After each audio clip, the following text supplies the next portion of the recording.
Jean-Luc Roland, votre aventure dans Écolo depuis 25 ans, vous pouvez nous en dire plus? Il y a déjà ce temps-là, effectivement. Eh bien, je crois comme tout le monde, il y a les élections européennes de 79, un résultat qui frôle les 5%. Auparavant, les listes étaient disparates, c'était des listes qui se créaient, les listes écologistes, j'entends, qui se créaient pour les élections, et après, c'était la mouvance associative. Puis à ce moment-là, on se dit, oula, il y a peut-être un terreau électoral qui dépasse ce qu'on imaginait, et on décide de créer Écolo. Et donc, il y a des régionales, il y a des locales, quelques-unes à l'époque, et sur Ottignies, je me souviens, on était deux, André Ritz et moi, les toutes premières réunions. Heureusement, quelques mois après, on s'est retrouvés un peu plus nombreux. Mais voilà, ça a commencé comme ça. Et comment les autres partis ont-ils réagi à l'émergence comme ça d'un nouveau petit parti vert?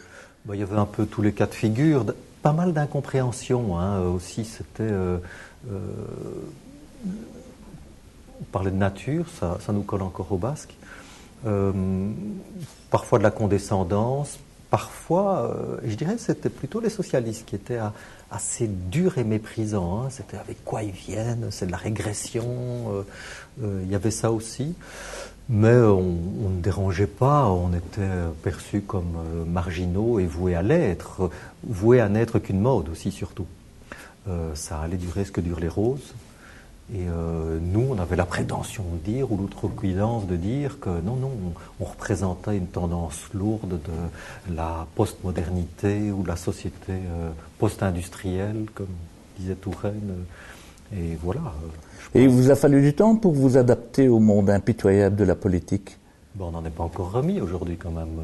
On s'y fait tous les jours, on se soigne, on s'adapte, on reste impertinent, et c'est ce mixte d'adaptation et d'impertinence qui fait notre marque de fabrique. Une anecdote peut-être? Alain Trussert nous a parlé du golfe de Mérode. Vous avez quelque chose d'équivalent? Il y avait un paquet de golf dans le Brabant wallon, ça c'est aussi une des caractéristiques, mais ça s'est calmé depuis. On remonte, effectivement, on remonte à peu près à la création d'Écolo, les années 80. Moi, pour ma part, je suis venu concrètement à quelques dossiers locaux à Ottignies autour de la défense d'un beau massif boisé qui est le bois de Lozelle et qui va bien, toujours, heureusement. Tout récemment, je viens de me faire interpeller par des riverains de ce bois-là qui s'inquiètent parce que le bourgmestre du village envisage je les cite, de bétonner un chemin du bois de Lozelle. Et donc, j'ai dû prendre ma plus belle plume pour dire non, il y aura du béton, c'est vrai. Mais ça va pas être un autoroute, ça va être un chemin pour les piétons, les cyclistes, et c'est vraiment de la mobilité douce qu'on veut faire. Et eux, ils disent, non, attendez, avec du béton dans le bois de Lozelle, vous allez inciter à l'urbanisation. Voilà. Ça, c'est l'autre côté de la barrière. C'est à la fois entendre cette inquiétude. J'aurais signé la pétition, si je n'avais pas été bourgmestre. Je me serais inquiété quand même. Quoi, bétonner, on voit ça dans la presse. Je m'en serais inquiété. Et puis d'autre part, la fonction du mandataire, c'est d'expliquer et entendre et expliquer.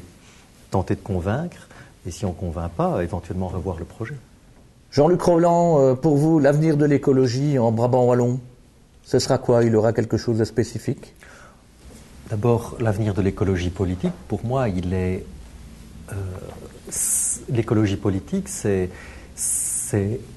la conception politique de l'après-ère moderne qui suit les deux courants de l'ère moderne que sont le socialisme et le libéralisme. Maintenant, pour le Brabant wallon, on peut dire que, rien que du point de vue électoral, on a plutôt en général une bonne audience.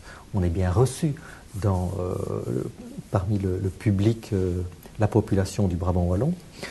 Donc l'avenir, c'est de renforcer ce lien avec la population, cette proximité avec la population. C'est pour ça que les mandats locaux, ça sert aussi à ça. Ça sert à davantage ancrer Écolo dans le tissu local. Et c'est un travail auquel on n'a pas été habitué.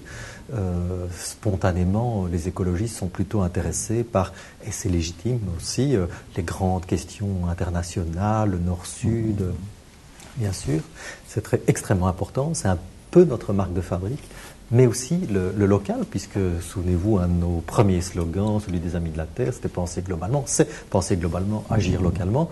Donc ça semble être un slogan fait pour le mandat local. Je ne veux pas inverser le propos et dire que l'écologie politique doit être essentiellement locale. Non, mais je pense qu'on doit trouver le bon équilibre entre garder cette réflexion globale et savoir être proche des gens, être impliqué au niveau local. Et parlant de mandataires locaux au rayon trucs et ficelles, vous auriez un petit conseil à donner à un jeune mandataire qui se lancerait dans notre parti? Pas de conseils très spécifiques, mais de préférence rester soi-même, être à la fois exigeant sur le programme, sur les ambitions, mais aussi humble et simple avec les gens, savoir éviter d'être donneur de leçons. On a parfois trop souvent pris ce pli-là et on est parfois trop souvent encore perçu comme ça. En partie c'est justifié, mais en partie pas. Et donc je pense que oui, c'est essentiellement ça, être enthousiasmant sur les objectifs, garder cette fraîcheur écolo, bien sûr, ça c'est extrêmement important, mais aussi savoir être proche. Bon, Jean-Luc Roland, la Wallifornie, mythe ou réalité? Wallifornie, à la fois, c'est pas faux quand on voit les statistiques globales, la déclaration fiscale par habitant, on est la plus haute du pays, je crois. Mais des chiffres comme ça, qui traduisent une réalité, masquent une autre partie de la réalité. Et c'est ce que certains, par ailleurs, ont mis en évidence et qui est aussi la réalité du Brabant wallon, c'est une extrême diversité, une extrême disparité. Et à mettre l'accent sur l'un, la Wallifornie, on risque d'oublier l'autre. Je ne tiens pas à faire l'inverse, n'insister que sur les disparités et ne pas voir un réel dynamisme. Mais il faut savoir voir les deux aspects de cette réalité. Il y en a sans doute encore d'autres. Et enfin, moi, ce que je peux témoigner sur Ottignies-Louvain-la-Neuve par ma pratique de mandataire local au quotidien, c'est qu'on rencontre des situations de grande précarité. Et ce qui est difficile d'expliquer, de faire entendre, vu de l'extérieur, c'est cette réalité-là. Et que, toute chose restant égale par ailleurs, quelqu'un qui est vraiment dans une situation difficile ici dans le Brabant wallon, peut-être a encore plus de difficultés que quelqu'un qui habite une région plus pauvre moyennement, dans la mesure où ici le logement est inabordable. Et donc, toute chose restant égale par ailleurs, cette réalité-là, elle pèse énormément dans le budget de quelqu'un qui est dans une situation de précarité. Voilà, je ne veux pas dire que les personnes en précarité chez nous sont plus en difficulté, quoique, mais c'est une réalité qu'on a du mal à faire passer, c'est une vraie réalité. Et par exemple, quand il faut chercher des financements pour des politiques sociales, c'est plus difficile pour le Brabant wallon, ça c'est vrai. Et ça, c'est, en ce sens-là, le Brabant wallon est un peu victime, ou certaines populations du Brabant wallon sont victimes de cette image de Wallifornie, qui n'est pas totalement fausse, mais qui masque, je me répète, une partie aussi et très préoccupante de la réalité.